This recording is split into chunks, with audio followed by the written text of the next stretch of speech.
The only podcast you can truly trust.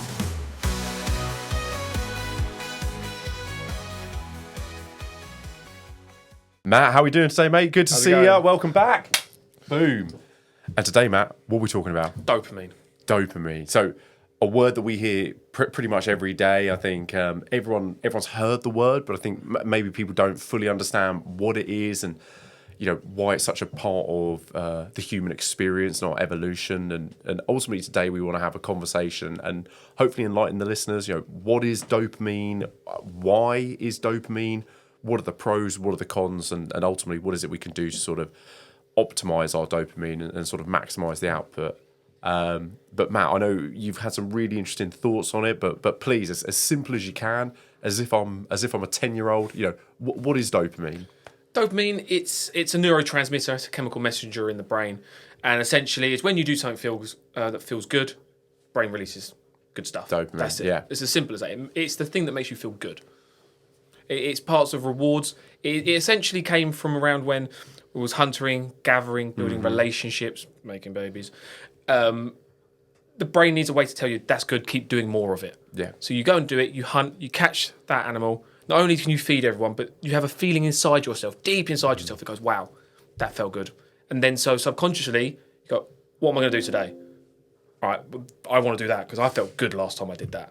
And that's what it does. Yeah, absolutely. I think that's a really nice summary of it. So ultimately, I think on the last episode, we were talking about stress and cortisol. And I think there was a really big link in how it's part of the human evolutionary experience, and then how that's translated into the differences of modern day life. But it's pretty much the same with dopamine, isn't it? Like you said, it's that reward system for building your shelter, for killing the animal, and then for reproducing. But the issue is now in our modern world is those aren't such important or high pressure tasks. So that dopamine, instead of being focused on those basic sort of survival needs, are now translated into other things like endlessly scrolling through TikTok, like, boozing a bit too much and everything like that, pretty much, isn't it? Yeah, there's no real reward when you walk into Tesco's. You might be there at Christmas and you have to fight a few people off if you're trying to get the last turkey in there. But for the most part, you're not really working hard to go and get that food for when you go for your local shop. Whereas back in the day, you used to get that reward. So your brain wants that. And then we get our rewards from the incorrect things, unearned rewards, we're calling them. So when you scroll through TikTok, the whole app is designed to give you these hits, these constant hits of, wow, that feels good. Wow, that's a funny video. Wow, it's just constant. And we're not getting it from places where you should be getting it from, really. Yeah, absolutely. So like you kind of touched on there, I think, the original premise of it is, rewarding food and shelter and sort of helping with learning and memory and reinforcing that as a positive in your life. And social bonding and reproduction. So that was the original sort of standpoint for it. But these days, I think the problem is it's linked to, social media. It's linked to maybe the unhealthy things, and it's that short-term versus long-term reward. That long-term reward is, working really hard on a project or achievement, or sort of building a good body or relationship. Whereas now we've got so many short-term options which weren't available. I think I don't have to say hundreds of thousands of years ago. I could say 50 years ago, people didn't have TikTok. Junk food wasn't super widely available, and that's where it's kind of coming into this disparity now, and that's ultimately the challenge for people. So, I think as well the levels of dopamine tend to sort of fluctuate throughout the day. Isn't that correct? Yeah, dopamine, it's a balance. It's not something you have none of and then you achieve something and then bang, you get a big hit of it. It's a balance. It builds over time. So it's a real big thing about in the mornings. You want to be careful with your dopamine. Okay, in the mornings, when you wake up, the first thing you should do is not go on your phone. It's the worst thing ever. Dopamine sensitivity can indeed be higher in the mornings due to overnight restoration of neurotransmitters and the body's circadian rhythm. So essentially, when you're asleep, your body's rejuvenating, your brain cleans itself, everything like that. So when you wake up, you're in a bit of a fragile state. You're freshly cleaned, freshly washed. You don't want to go and then dirty that mind. So you don't want to go on your phone. You don't want to go lay in bed. You don't want to go and masturbate.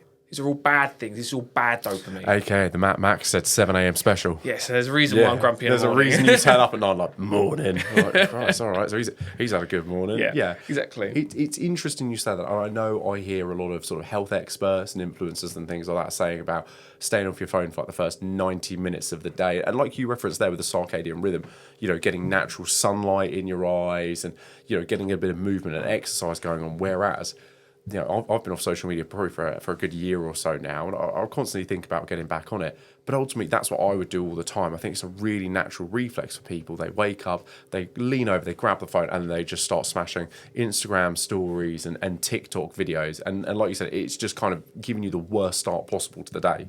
Yeah, you don't want to mess up your circadian rhythm. So you want to wake up with natural sunlight, nice, gentle, relaxed. Do no heavy mental tasks. Avoid coffee for the first hour. Just do some natural things first. The ice bath is a huge one as well. That is fantastic release of dopamine in the morning, and it's none of the bad stuff. It's all good. So the ideal way to wake up would be no curtains. So wake up as the sun comes up. Natural sunlight, Natural get sunlight. natural light in your eyes. Do some stretches, brace yourself, get in a cold plunge for a few minutes, and then start your day. Yeah. That is not waking up and scroll for your phone, which unfortunately I am very guilty of this. Yeah. I did actually test this, funny enough. Past few days I've been testing it, not going on my phone first thing in the morning. Setting my alarm, bang, go and have a shower.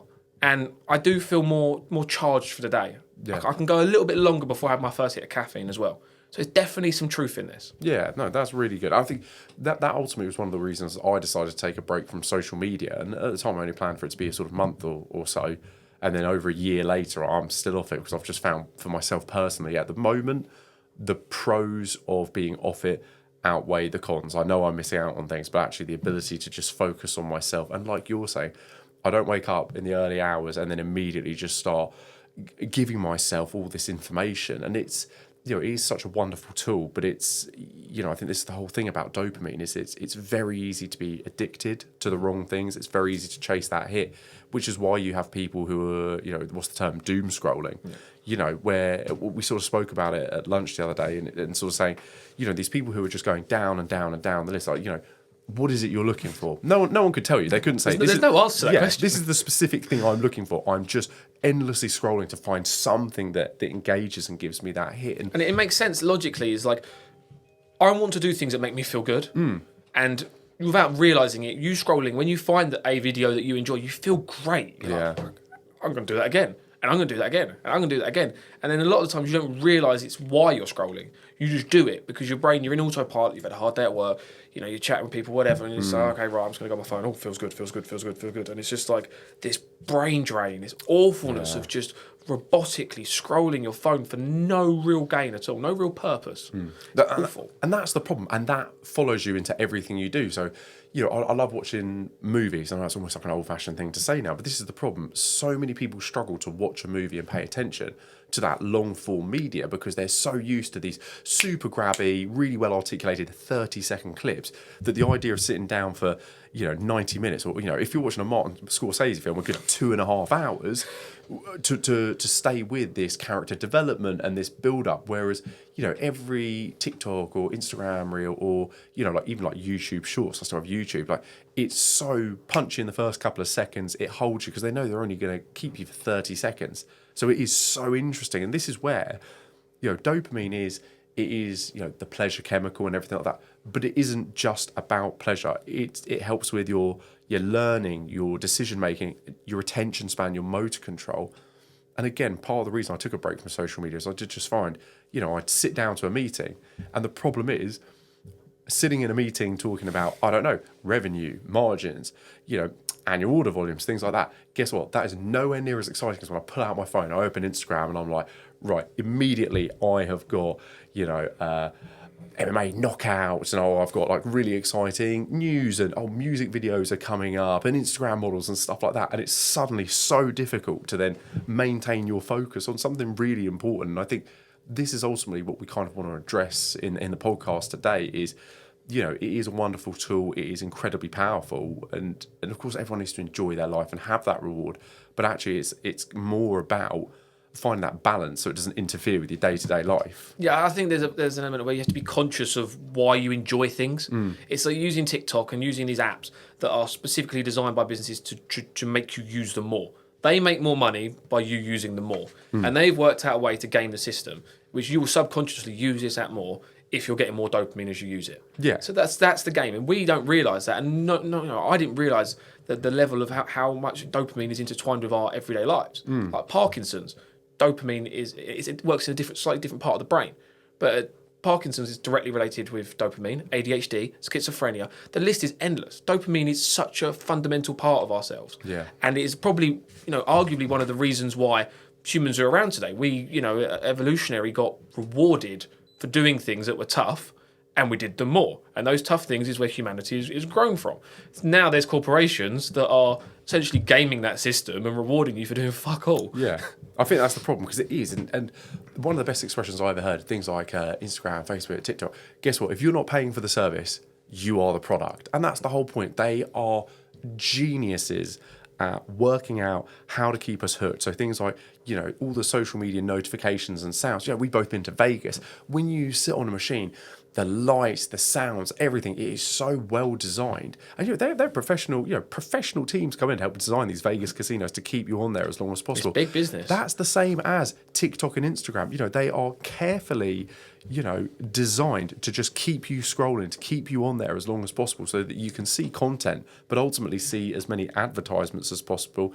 It's the same in video games. That's why in a video game, you progress your character and then you get to the next level and you unlock more money and more guns. Have you ever, I know I'm a bit older than you, but you had the old school like Grand Theft Auto games and stuff like that.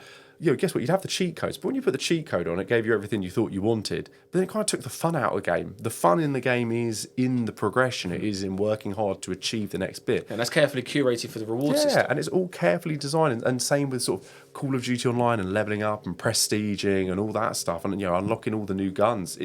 That's what it's all designed for. It's all designed to keep you on the game for as long as possible.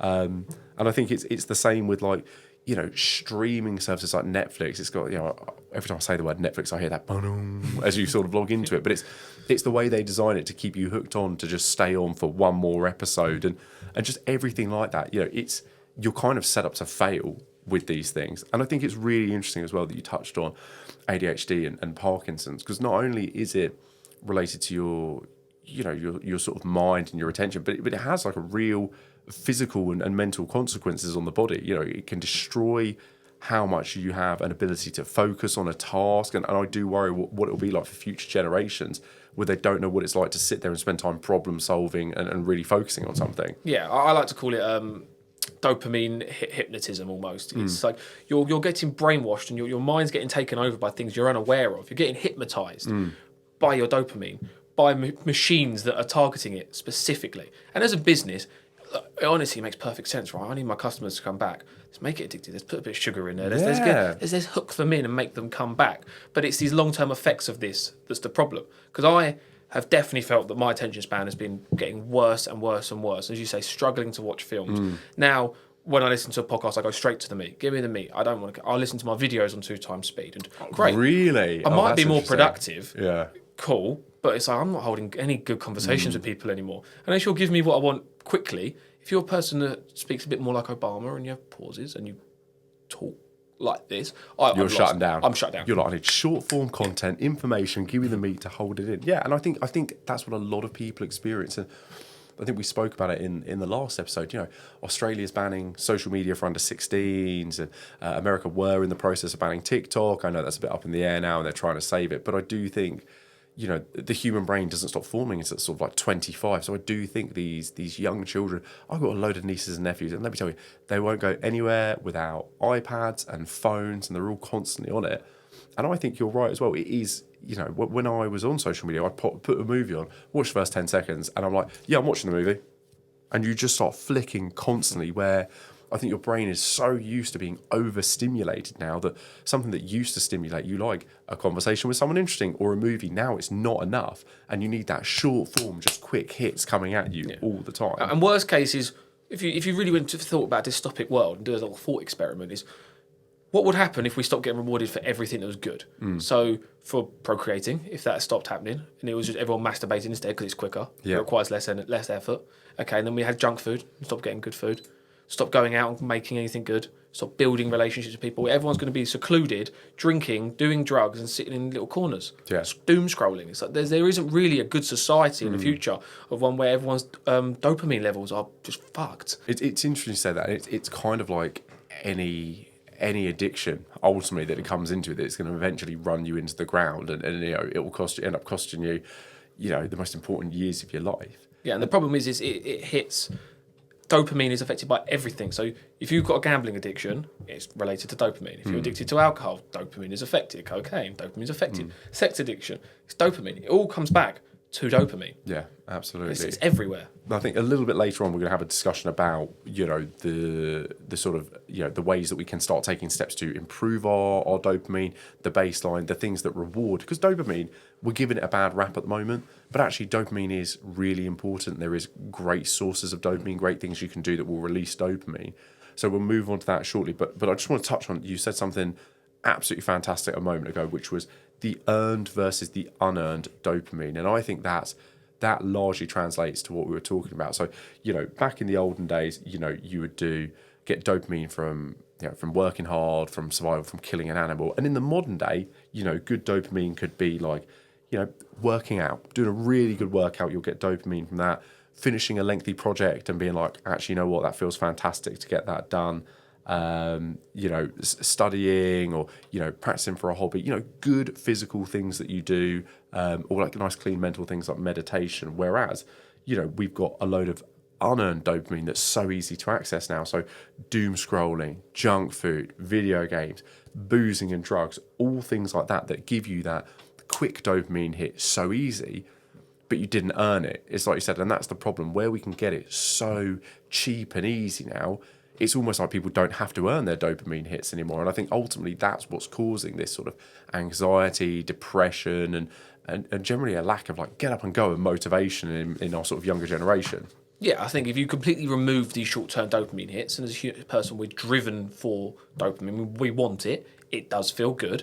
Remove all the short-term ones, you're left with only long-term. How much better would the world be if people only focused on things that took time to build? Everything great in life is hard to get. We all know that. The struggle, you build something great. I know, but hard things are hard, man. Yeah, sometimes I just want it just quick and easy, and just let me just sit there with a pack of mini rolls and play some video games. And I think that's okay once in a while. And I think that's the problem that we're having is this unearned dopamine. I'm not, I don't want to demonize it and say no one should have it. It's fine. Yeah, we're all humans, and everyone wants to go down the pub with their mates and have a couple too many drinks. And it's fun from time to time. But I think the problem is the combination of all of these sources of unearned dopamine. You can get access to any and all of them pretty much at any point of the day. And I think that's what's causing the problems here.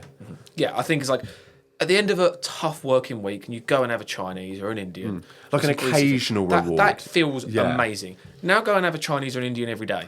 Deliveroo will bring you McDonald's breakfast, lunch and dinner every day of the week, regardless of where you are. And I think ultimately, that's the problem is people, it's also as well, it's kind of like that dopamine hit. If we got a big McDonald's here right now, I don't know about you, or like a big old Chinese, the first couple of bites would be like, wow, really good. All that dopamine's going to be released and we're going to feel great. Man, by bite 10, you're like, oh, I'm such a piece of shit. And it's the same, not to be crude, but it's like what you touched on earlier. It's like masturbation. You get like a big hit of dopamine when you have sex with someone because it's the substance of life, it's procreating. Whereas you can easily get that hit yourself really quickly, but then immediately afterwards you wash your hands and you're just like, you look in the mirror just like, oh, I'm such a piece of shit. I'm like, oh my God, what the hell is wrong with you? And then also the problem is, it's like we're saying, it's like any addiction, you have to chase it further and further and further. Chasing the dragon. And if you're chasing the dragon, then that's how you end up on, before you know it, 5 weeks later, you're on page 87 of Pornhub being like, God, just give me something that'll just fucking puncture the skin a little bit. If you're listening to this with your missus and your missus looking you weird, trust me, she knows. Yeah. She knows you've done that. Yeah, absolutely. No, we should be much more subtle like that. We should, like, instead of saying Pornhub, we should just do the dum-dum, and just see all the guys driving like, see whose eyes and ears prick up after that. I've seen a TikTok video. I know we've been slagging off TikTok, but I saw a TikTok video of a guy playing that sound and his 12-year-old son's doing a cross-eye. Yeah. And he's like, I should not know this sound. It's like, uh-oh. But it's, it's that, it should be, an occasional thing that we all enjoy, but I think that is the problem. It's too widely available. And I was doing a bit of I'll call it research the other night. No, not on Pornhub. but me and my brother, we both got like VR headsets, and it's really good because you can only play it for like max like 45 minutes to an hour. You can't spend 6 hours playing it. The battery life won't take it, and then also your brain won't take it. But what I found is in this game, because I've been talking about it, of course, YouTube have been listening, started popping up a load of clips for me. But I found even in watching the clips when they're picking up the equipment and they're getting all the guns and they're getting all the things, I was getting hits from dopamine just watching the YouTube videos. Because again, my brain's now conditioned to be like, no, that is achievement and that's what I want. So I just found that was really, really interesting. I was like, it's not even me.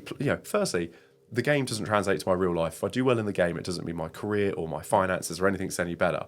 And I know that. But it was just really weird to me that I found it so satisfying. It was such a dopamine release from just watching a video of someone else playing the game successfully, which is when I was like, okay, yeah, probably got a problem here. Probably time to start winding it back. Yeah, and it's a good little one-off hit, maybe, as you said. If you now watch on your phone all the time and play that game constantly, your life isn't progressing any further. You're not making any new friends. You're just in this virtual world doing nothing. Really. Doing nothing. Yeah, if anything, my life is going backwards when I'm doing that. But hey, at least you feel good though, right? Yeah, absolutely. For that 10 minutes, I felt absolutely fantastic. But it, and again, this translates across everything we're saying, where social media and YouTubers are so great at creating thumbnails, grabbing titles, anything just to get you onto it.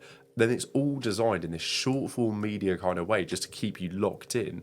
And I just think it's something that maybe I think everyone experiences, but maybe people haven't sort of opened their eyes to acknowledge it. And the best and worst thing about doing this podcast, which I absolutely love, is when we're doing our research and we're having a conversation before we start, and I'm just like, oh fuck, how many of these things apply to me? Really with the with stress and cortisol, I was like, when we started doing all the research, I was like, oh yeah, I'm one of these people we're talking about where I'm super stressed out and don't realise. And again, with this sort of dopamine addiction, so many things where I'm like, I do that. Yeah, that sounds like me. Yep, I really struggle with that.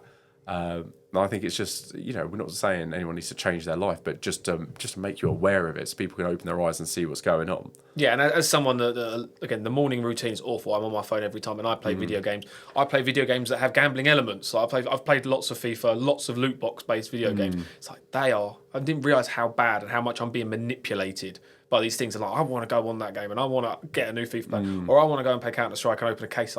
That is awful. You've got gambling that's we know that the problems with gambling, and that was giving me dopamine hits. And then you've got a video game giving me fake rewards, essentially. And no wonder I don't want to do anything when I get home except get this, dopamine crack pipe in my arm.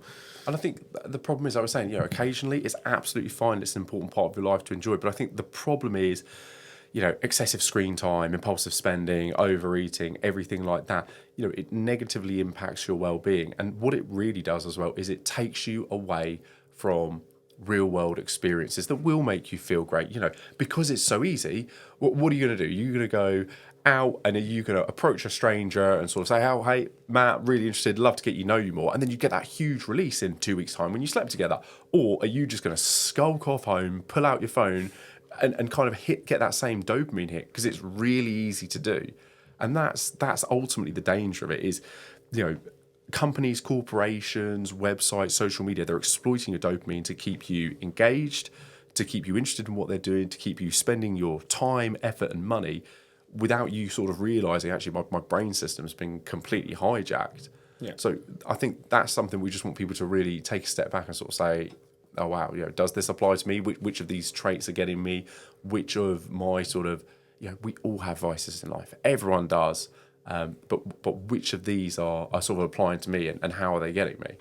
I think as well, it's really important that, like I said, those real world experiences, there's nothing that can replace those. And I think this is why you see less and less these days, kids playing out on the street and going out on their bikes and stuff like that, because they're just like, well, they don't want to engage in the real world anymore because it's so much more interesting and so much more grabbing on their devices. You've got a $1 billion phone app that's been designed to grab your attention versus a dodgy push bike in a bush. Like, when I was younger, I loved riding my push bike back then, but I reckon if I was a kid now, 100% I'll be on TikTok. 100%. Yeah. Well, it's really easy for me to talk as well because, I didn't have that when I was growing up. So I can look there at my nieces and nephews and be like, God, they got problems. But, to be honest with you, I'd probably be the exact same. I think we've sort of spoken around a lot of the causes of that sort of dopamine problem as well. And I think the sort of noticeable effects of the sort of addiction to it and the dysfunction are generally like decreased motivation, like we've spoken about, having a real difficulty focusing, emotional dysregulation. I think that's quite an interesting one, and just not being able to be as interested in your partner or your family. I really struggle with that. For a little while, when people would try and talk to me, unless they were saying something really interesting, I couldn't focus. Like after, I think if you've got a bit of a dopamine addiction, if you think you don't, try going to have just a conversation with your grandparents for an hour or two and not pulling your phone out, and you'll really struggle. Yeah, I think it's a good one to mention how dopamine isn't just having high amounts, it's low amounts as well. So it is about a balance. So having too low of amount it's almost akin to depression in a way. It's, you've got the low sex drive, low energy, you're anxious and you're sad, and you're just not generally decreased enjoyment of your day-to-day life, where you just struggle to enjoy it like you used to. Absolutely. And you're basically almost becoming a shell of a person. And you're just going to do the motions with no passion, no enjoyment, and it's not really living, is it? It's existing. Well, I guess you're sort of like, I'm pausing that. That's not my real life anymore. Real life is when I get to be really excited, when I get to immediately go home and smoke a joint and play video games and eat crap food and be on my phone and be on my devices, and then that becomes real fucking life. And that's the pretend, and that's kind of ultimately, I think this is kind of like the move into the Matrix, isn't it? It's like we're all plugged in, and they're like, which one's your real life? It's like, red pill or blue pill, which one are you going to take? And I think, which way around is it? Blue pill, you're staying in the Matrix, red pill, you're getting out, or is it vice versa? I have to rewatch the films. Okay, no problem at all. But either way, I think we should all be looking to take the red pill and to wake up and live real life. But it's just so much easier to watch travel influencers rather than traveling, and it's so much easier to play video games rather than actually achieve anything in your own life. Yeah. So that's kind of like a roundabout of what it is, why it is, and then I know we sort of hit on the negatives more, but that's what we're seeing more and more these days. But like we said, there are a lot of positives to it. Now, I think what will be really beneficial is for people to understand how to manage dopamine effectively. And one of the first things that I've seen is a lot of people talking about, and you can find some great videos on YouTube and any other place you watch media, but it's taking a dopamine detox. So that's where you take a break from those activities that give you that instant gratification. So drinking, junk food, social media, video games, and then generally you give yourself, a break. So your brain's reward system resets, and it's not used to getting those constant dopamine hits. And it's like anything in life, and you don't have the peaks without the valleys. If you can take some time off from all those things that you love, okay, it'll be a bit of a valley. But then when you play your video game, where you have a takeaway on a Friday night, wow, it's a real peak. You can't live at the peak constantly, and this is the problem. People have their dopamine completely saturated, where they're constantly chasing those highs, and there's only so high you can go, and they're plateauing. Whereas, if you let's say you had a really nice house and you kept trying to make your house nicer and nicer and nicer, you can only go so far. Whereas if you spent 2 months in prison per se, then by the time you got back to the house, you'd be like, oh my God, this is amazing. And if you play your video game every single day of the week, by the end of the week, you're a bit like, okay, yeah, here we go. Whereas if you didn't play it for the entire week, and then for 2 hours over the weekend, you get to play it, it will be so much more fun than it was for 50 hours that you managed to play it throughout the week, right? Yeah. The world must be a beautiful place if you've got a lower than average baseline dopamine level. Yeah. I wouldn't say we just mentioned the problems of being too low with dopamine and the issues that come with that. But if you've got quite a lower baseline, the world must be beautiful. Colours must be more vibrant. Everything, more grateful for your food. Monks have really got it sorted. They must get such a little amount of dopamine on a day-to-day basis compared to the rest of us. But they seem so happy. Exactly. Yeah, I think that's the whole point. And I think, not only is it about being able to enjoy things more, but like I said, I think when I was on social media, man, there were a few times I was in meetings or I was talking with clients and stuff. And I was like face to face with people. My phone wouldn't even buzz, and I'd pull it out. I didn't even have a notification, and I'd have to open it up because I was that addicted. I needed that hit. Someone would be talking to me, and I'd be like, yeah, And I think doing that reset, not only does it help you to find enjoyment in those things, but it will also help to improve your focus, improve your sort of empathy with people as well, and your listening skills. Well, I think the first step to beating any addiction is to being aware there is one, right? Yeah. And it's quite easy. I know alcoholics will struggle with admitting to themselves, but it's quite obvious to know you're an alcoholic, right? If you're constantly drinking it. But none of us really know that we're actually all dopamine addicts. So doing a detox will instantly tell you, oh, wow, I'm really struggling here. I actually tried something that I read on Reddit, and it was put your phone on grayscale mode. So the whole thing's in black and white to try and stop yourself using it. And I'll tell you what, I failed the test because within an hour and a half, I turned it back because it just completely sucked the life out of the phone. I wasn't getting just dopamine. didn't enjoy it. Yeah, I just didn't enjoy it. And I'm like, wow. But that's where you got to have a little discipline. You got to stick with it. Absolutely. Right, okay. I need to David Goggins that shit, right, and actually troop through it. But it was just amazing to me how quickly I felt uncomfortable. And it was like I just went cold turkey and I'm sweating. I got the shakes. It felt like awful to just change one change on my phone to remove that from my life. I would honestly, I could not imagine if I destroyed my phone now and didn't have it for a week, what I'd be like. Because I went 1 hour with a black and white phone and I felt horrible. I mentioned it on the last podcast. I had, a few years ago, it was one of the older iPhones, but it broke. And I felt exactly that. I was like, the world is going to end. And it was the best couple of weeks of my life, to the point that I was like, wow, there's something really here. And I think the issue with the current state of sort of people's dopamine is it's all on these short-term rewards, whereas it's stopping people from thinking, right, I'm going to work really hard over the next few weeks and month, and I'm going to have a real reward, a real achievement, because it is so easy to get gratification from so many places just like that these days.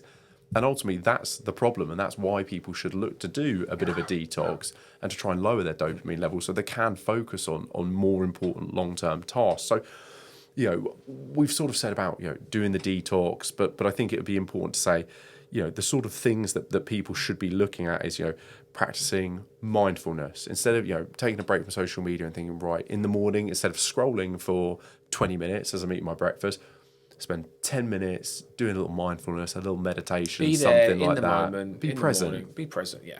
It's a big one, that is. And then, of course, we all know, exercise is great for your dopamine, not only great for your health, great for your mental health, but it's great for your dopamine system as well. Balanced diet, we'll go into that a bit more in a minute, but actually a good diet and adequate supplementation really helps to manage your dopamine levels as well. And just being mindful of your habits and again, those instant rewards, instant gratification. We all know that probably going to the pub at midday on a Wednesday is probably not ideal. Once in a while, it's fine. But, if you're sort of start, before you know it, you're like, oh, every single day, I fancy popping to the pub and this and that. And I think it's really noticing those triggers and those behaviours and how that impacts your dopamine level and kind of stops you from developing and reaching those long-term goals. I think it's important to say that I've obviously failed at the grayscale. Miserably. I failed miserably. Terribly. But that's... You've got to build a system to actually undo this now. If you've been addicted to this, and it's difficult. We're saying this sound a bit preachy of someone that hasn't really undone any of these bad habits, but to go about it, it's really difficult. This is something that's going to take conscious effort to go and undo. Yeah. This is a serious problem that's hard to break. And we're not sitting here trying to be gurus at it. Like, it's almost like being down the pub and like someone be like, you need to get your life together, man. Like, you really need to sort yourself out. It's like, well, we're not saying that. You're sort of right in the battle of it yourself. And I think I like to think I've come out the other side, although I've still got definitely those sort of short-term tendencies. Everyone does. I've got a really bad habit of having a sweet tooth sort of every night. I know I don't need it, but it just does something for me. Feels good, man. Yeah, and the easiest thing is for me to just not have any sweets or biscuits in the house, and then it's easy. It was just come off social media, and then it's not then a difficulty for me because when I started this journey, I put like the 30-minute timer on. Man, I was hitting that every day by like 11 a.m. and I was like, that's when I realised I had a problem, and then deleted all my social media apps, and then I was talking to a colleague the other day, and I was saying the problem was when I first came off it, I didn't really have anything to do with my phone, and I'd constantly, out of reflex, open it up and be like, oh, I don't have the apps there. I was checking my online banking. Honestly, I'm not joking about like 15 times a day. I'd just open it up and be like, yep, still nothing in there.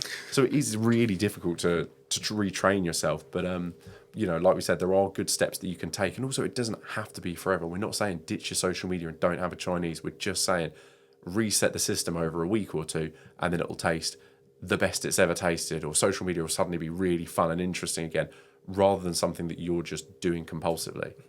Yeah. I think as well, really important to mention, diet, supplementation, nutrition comes into it so much. So I think protein-rich food, dopamine is made from an amino acid called tyrosine that is also available in supplement form that we'll come on to in a moment, which is a precursor to dopamine. And you can find that naturally in protein-rich foods. So that's really great to help with your dopamine system. Obviously, fruits and vegetables, Omega-3, which was always known for joints, actually that really supports the sort of fishy fatty acids are essential for your brain health. They boost dopamine replenishment when you're sleeping overnight. Nuts and seeds, probiotics, more niche bits like that. Dark chocolate, I'm not going to preach, I can't stand dark chocolate, but if you do, you've got a good excuse to eat it. What all of that sounds like is have a good mixed diet and your dopamine will work as expected. And it follows along with the food that gives you the biggest fake hit, the short-term hit of dopamine is all the stuff that's bad for you. We all know a mixed diet of McDonald's and KFC is not good. But that's probably the one that upsets your dopamine the most. Yeah, absolutely. And that's the one long term. And I think as well, it's kind of like we said, and I know we're joking around, but it's like kind of we said about like masturbation and stuff like that. It's that thing where you get that very short term gratification, but afterwards you feel awful. It's the same with like McDonald's. I eat McDonald's, but you're always so excited to get it. That first couple of bites are so good. But after that, you just halfway through or afterwards, you're just like, oh, I shouldn't have done that. That wasn't good for me. It never fills you up anyway, does it? No. It never does. So I think, those good, wholesome foods, and again, we're not even saying, oh, there's this rare artichoke that's grown in the Tibetan mountains or anything like that. It's just the really simple stuff that we know, like good protein, clean vegetables, good nutrients will really help. And of course, to help, bring that together, there are some really good supplements as well. Have you got any suggestions for us on the supplement side of things? It's just anything with L-tyrosine in, right? Yeah. For those of you that go to the gym and have delved into the world of pre-workouts, this is a common one in a lot of them. L-tyrosine is always in pre-workouts. And I didn't really realise it was actually to do with dopamine at all. It was one of those ingredients I'm like, I've seen that on a pre-workout, and I look at another pre-workout. Okay, it's got that one. Because the majority of the time you don't bother, do you? Like, I just see scientist. 300 mg of caffeine. Yeah, that's going to make me feel wow. That actually is tyrosine in them as well. So that obviously has an effect of helping focus as well, because that dopamine hit will make you focus on the task at hand. But that's all I have actually found many supplements specifically made for dopamine regulation. I think there's maybe a gap in the market there, but I think it's a regulation is what we want. It's not that we want to increase or decrease. We just want to regulate. So I know there's no drug for lifestyle, is there, as such? That's the thing. There's no drug that will go, take this and you'll stop going on your phone as much. It's like it doesn't really exist. No, it's all down to you. And there are things that really help. So like B6 is really important for the conversion of L-tyrosine into dopamine. Magnesium, that's really good for regulating your dopamine levels, and again it supports overall brain health and function. Curcumin, it's been shown to increase dopamine levels in the brain, and it's got anti-inflammatory properties. And then there's a load of other sort of nootropic ones we talk about, so the rhodiola rosea, ginkgo biloba, and I think I already mentioned the omega-3s. But I feel like, there are so many interesting conversations that we talk about, but ultimately so many of them always kind of come back to the same point, which is good food, adequate supplementation, and just generally taking some healthier steps in your lifestyle. And it seems like almost every subject that we talk about could be resolved by those things. And I know it's easier said than done, but I think, a good exercise regime, a good diet, a few supplements to really help you sort of, top it up. And that's the ultimate combination. It's all you need. We don't need to do anything overly crazy or, anything too out there. It is very simple steps. And I think the reality is everyone knows it. Everyone knows good food makes you feel good. And everyone feels good. First week, everyone's like, broccoli. And it is so easy to slip back into those. Well, because it's building that balance. It's as you said, you mentioned before, when you have a difficult meal prep for the week and you just got to troop through it. You just got to go through it. If you balance that out with the healthiness, with a few treats here and there, it becomes sustainable. Me going cold turkey on my phone, it's never going to work. Yeah. If I build a sustainable system, which come back in the next few weeks, and you might find out that I've actually managed to stick to it. Yeah. So it's building a sustainable system of good nutrition, good supplements, and good behaviour. Or more interesting, we'll be like, and Matt has been now confined to a mental institution. We're now looking, we've got a space on the podcast if anyone would like to come in. You got me in a straitjacket. Yeah. Zooming in from the Priory. And on the camera from Matt from there. But it is, I think, on that sort of, good protein-rich fruits and veg, omega-3s, things like that, really helpful. A good couple of supplements, and it's that with a few lifestyle changes, and that's the ultimate combination. That's everything that you need. And like we've spoken about, I think it's cold turkey is really difficult. I think it's impossible. And also as well, where would be the point in living your life so clean that you never got to really enjoy it? I think there's a fine balance to be had. I don't think you want to live to 110 years old anyway. I think you can have a pretty great life, into your 80s, and then probably want to call it there. But I think it is about finding the balance. And it's not saying don't drink, don't play video games, don't smoke an occasional joint. We're not saying don't do any of this stuff. It's the end of the world. Just moderation. Just don't do it every single day, because that's what's making you feel flat and depressed and lethargic, and that's why you can't focus on everything. So much. Yeah, for sure. And I think there are a lot of really positive influences out there where there are people who indulge and enjoy their life. You don't have to go monk mode. You don't have to not do anything, but it's just about understanding that they are treats and they are rewards, and it's not good for you, but every once in a while, absolutely fine. You've got to live your life, and just finding that balance around it. Yeah, you can overdose on these fun things. That's essentially it. There is some habits you can have, which I don't think you can. Having too much broccoli or going for running too much isn't, is great for you. But video games, just do it a bit. Have a laugh of it. Enjoy it. It's a treat. Get back on with your life. Living healthy. Exactly that. And I think the human brain is designed in such a way as well. Like I find this, sometimes, especially in a busy period at work, I'll be in at 8 a.m. and I'll stay till 7 p.m. Man, by 7 p.m, the quality of work I'm doing is almost worthless, because you can't be 100% productivity mode 24/7. The brain's just not designed like that. You do need downtime and you do need to relax, but it's just about finding healthier ways to do it. And like we said, not waking up first thing in the morning and looking at a load of models on Instagram and being like getting a load of stimulation that you kind of didn't really deserve. Something like mindfulness, and even just taking a walk and getting natural sunlight would be such a huge benefit to most people on their day to day. So I think, kind of to summarize, I guess, our conversation today, dopamine is that feel good chemical. It's involved in pleasure, motivation, and reward. It makes us feel good when we achieve something, but the problem is you can shortcut it and you can get that released by not achieving something.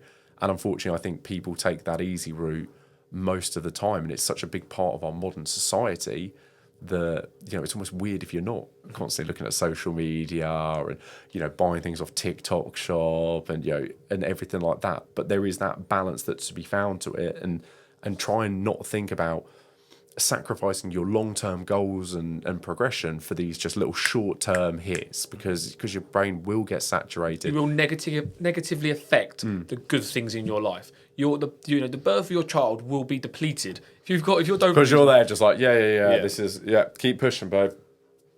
Oh, muscle truck. Absolutely. First time you do to your son is a video of shitty TikTok. Like, watch this, look, funny. It's like, no, you've got two birds, one stone. I made a TikTok of the birth. But it is, the positives of dopamine. It helps with motivation, focus. It's your pleasure and reward system, and it ultimately is there for learning and growth. Like we said back in the caveman days, you got that dopamine hit when you did something well, when it was, an action that was sort of helping to progress your life. But the negatives these days are, it's addiction. If it's too many easy rewards like social media, gambling, unhealthy food, booze, drugs, whatever it might be, it then makes it really, really hard to then just find any pleasure in your day-to-day regular life. You're then going to really struggle to just have a good day at work, or just enjoy a bit of sunlight if you're like, I am used to banging lines and drinking and and seeing God knows what on my phone. It's then really difficult for you to engage in just, I don't want to say like the mundaneness of everyday life, but yeah, of course it's really difficult for you to then have just a regular conversation with one of your parents when you're like, inside my pocket I've got a billion videos of everything that I could possibly want to see, so it's really difficult for me to talk about your week or your trip around the shops or whatever it might be. And I think that overstimulation it can ultimately lead to mental health issues like anxiety and depression. So I think everyone just needs to focus on just managing the balance of their dopamine. Yeah, I think that's the whole goal. Just balance your dopamine, work it, be aware of why you want to do certain things, and enjoy it. Make sure when you are doing these little things, these little bad habits, you're going for a fag maybe, or go for a few beers. Just realise this isn't going to be a constant thing. I'm going to enjoy every second of this. Then I'm going to go back to baseline again. Yeah, have it once in a while, absolutely. And like we said, the positives, the positive steps you can take would be regular exercise, making sure you're getting enough sleep, doing your mindfulness, good nutrient-dense food, and again, good supplements that can support with that. And I think that, and just managing your time with social media and all these other outlets we've spoken about, I think everyone would feel a lot happier in their day-to-day life and a lot more productive, a lot more engaged with their work and what they're doing, and just generally enjoy the day-to-day life more. And I think I mentioned this earlier, sort of Dan Bilzerian, a very, very controversial internet personality, you know, I heard him talking before where, you know, he's a multi-billionaire. He always goes around with a cohort of about 12 women around him. He's always in either some huge off-roader or supercar or whatever. And he speaks. He said, you know, when he was a young man, if he'd have got a Ford Mustang, which is like a £40,000 car, he'd have been at a 10 out of 10 happiness. But the problem is now, where he is so used to having everything someone could possibly want, he's like, I can't get past a 4 out of 10. He's like, I've got a private island with all these women. We're on a private yacht. You know, we're doing everything the you know, a man like him could possibly fantasize of. But he's like, I can't get past that 4 out of 10 happiness. And he joked around. I think he was saying he was going to go spend 6 months on an oil rig or waiting tables or something just to drop it back down so he could enjoy it again. And it's balancing it. It's not about not having fun. It's about having fun, because you're going to saturate that so quickly if you don't take those sort of regular breaks and manage it properly. Yeah, your overindulgence is actually ruining it for yourself. Yeah. So not having something and living with nothing is not fun. Having too much of stuff is fun. It's Yeah. like, Christ. And I would envy him, you know. I would love to have all these cars and yachts, but That's it must feel awful Sorry. to have your big yacht and just not be fulfilled with life. It's like, I've Yeah. got everything here. I'm living a life that, you know, 0.001% of the population in human existence ever, over human history, has ever lived. And I still feel shit. Yeah. That must be awful. Yeah, and again, like, oh, boo-hoo, the old billionaire who's just got, like, you know, 50 girlfriends and just, Doesn't have to work, can't doesn't have to go to oh, work. we're so sorry for you. But ultimately, it is in finding that balance. And I think as humans, we always want to climb the mountain. You know, it's that expression, is it? Climbing the mountain's more fun than being at the top. Getting things more fun than having things. It's not about the destination, it's about the journey. Yeah, All- exactly. All of those cliches. But I do think that is true. And again, yeah, I think it's about managing your dopamine so you can enjoy life, so you're not at a point where it's completely saturated and you struggle to get happiness from anything. Yeah. Yeah. Okay, powerful words, Matt. Anything to add, mate, before we head off? Book Dopamine Nation by Anne Lembeke. Lembke. It'll be in the description, and I'm sure our wonderful editor Tom will pop it up. This came across so many reviews for this. Our in-house scientist upstairs, Gabby, said he's actually currently reading this, and on Reddit, everyone just kept this book kept popping up. I haven't personally read it, but it definitely seems to be one that in the industry, this is a core source of real dopamine information. So if you want to learn more on a scientific level, we've spoken top level and actionable things. But if you really want to get into the science behind dopamine, I recommend checking that book out. Yeah, and there are a lot of really, really interesting people who are a lot smarter than us. Huberman's got a great episode on dopamine, things like that. It depends how technical you want to get on it. I really like to think of, you know, nice bite-sized bits of information, easy to digest. But yeah, I think there's a lot of great information out there. Hopefully you'll read the book soon. You can give us a little bit of a clip note from it. I don't know if I'll be able to concentrate, but that's the only problem. Yeah, that's the problem. You need to delete your I'll social read the media. book through TikTok. That might work. Yeah, if they should break it down into Yeah. 30-second videos. Yeah, that's the problem, isn't it? People struggle with that long-form media now and watching full-length movies. But thank you, everyone, for joining. It's been great having you as always. Please give us a follow, drop a like, drop a comment, anything you want us to discuss in the future, and then we'll be back next week. Take care, guys. Thank you very much. Matt, sing us out this time. It's your week. Go on. Absolutely fucking not. Big factor, there's no one like Matt. The only podcast No matter what you can do, I will never sing this song. Big factor, there's no one like us. The only podcast. I will never sing that song.